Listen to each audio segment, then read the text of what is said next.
December 14th, 2003, IU versus St. John's. It was my last season. I announced it before the season.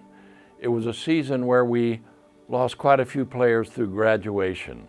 We had 5 or 6 new players in the starting lineup.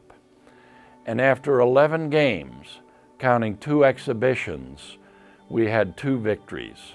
2 victories in our first 11 matches. We had some ties in there. All of a sudden, we get a win against Michigan State, and it was a terrific run from there. We didn't lose a game after that and ended up playing in the national championship game with these 5 or 6 new starters leading the way. And the game itself, very cold conditions.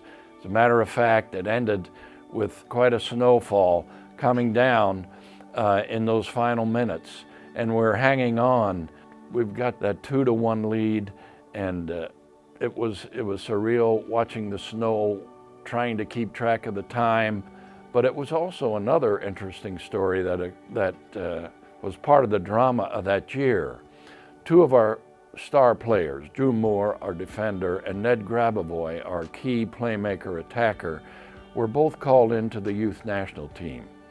And both of them had to leave at the end of the Big Ten tournament when we won.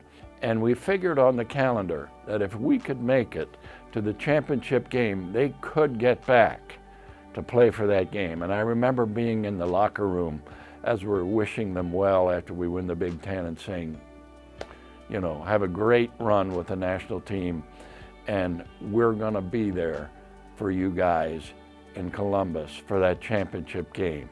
And we made it through to that final game, and they arrived the night before the game.